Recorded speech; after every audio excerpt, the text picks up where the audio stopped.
Hello বাচ্চারা, তো আজকে আমরা দেখবো প্যাটার্নের পার্ট 6। ঠিক আছে, তো এখানে কি বলা হয়েছে প্রথম 10টি বেজোড় সংখ্যার যোগফল। তো এর আগে আমরা আরো 5টা ক্লাস করে আসছি, তোমরা কমেন্ট বক্সে অথবা ইউটিউব চ্যানেলে চলে যাও এবং এগুলো দেখে ফেলো, আমি ডেসক্রিপশনে লিংক দিয়ে দিব। ওকে, তো এখানে কি বলা হয়েছে প্রথম 10টি বেজোড় সংখ্যার যোগফল কত।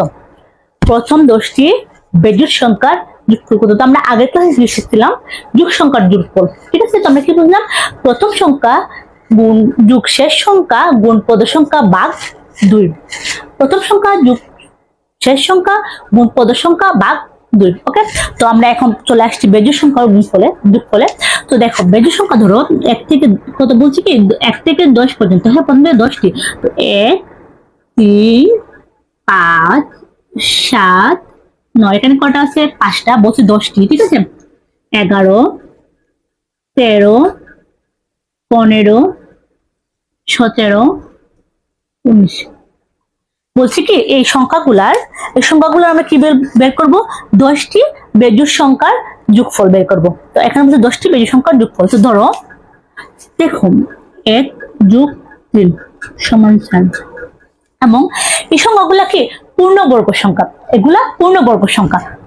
যেমন ধরো পূর্ণবর্গ সংখ্যা বলতে গিয়ে বোঝাচ্ছে এগুলোকে বর্গ করা যায়। ওকে, বেস্ট চান্স। এখন দেখো তো কি 3 যোগ 5 সমান 8, সেটাও হবে। তো এখানে এগুলো সবগুলো কি হবে পূর্ণবর্গ সংখ্যা। ওকে, এখানে সবগুলো কি পূর্ণবর্গ সংখ্যা। তো এখন দেখো, এখন তোমরা এখানে কি বলা হচ্ছে কি 10টি, তো 10টি বেজোড় সংখ্যার যোগফল কি হবে। তা আমরা কি করব, যে লেখো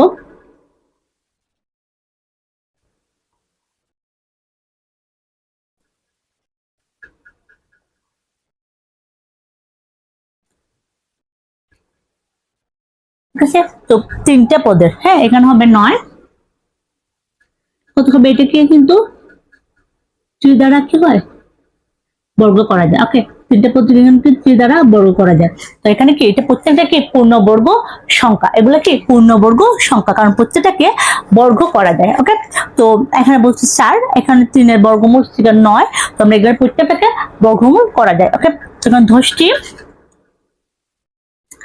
10টি বেজোড়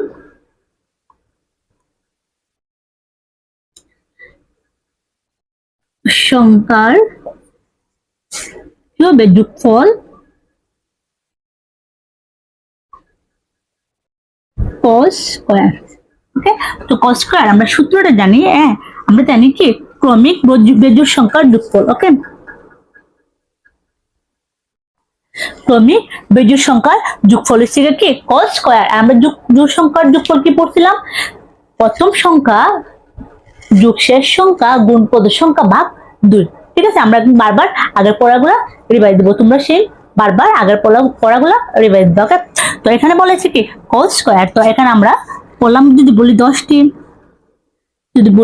বার করার জন্য, তাহলে এখানে কর মান 10 বসাই দিবা, তারপরে স্কয়ার সমান 100। এখন যদি আমি 20টি বলি তাহলে কর মান 20 বসাই দিবা, যদি বলি 30টা তাহলে 30 বসাই দিবা। তো এভাবে প্রত্যেকটা অঙ্ক চটপট সমাধান করবা, এবং কি ক্রমিক বেজোড় সংখ্যার যোগফল। তো তোমাদেরকে আমরা একটা হোমওয়ার্ক দিয়ে দিই, সবাই কমেন্ট করবা এখানে কি 20টি বেজোড় সংখ্যার যোগফল। তোমরা 20টি বেজোড় সংখ্যার যোগফল বের করে কমেন্ট করবা। ওকে, 20টি বেজোড় সংখ্যার যোগফল তোমরা বের করবা এবং নিচে কমেন্ট করবা।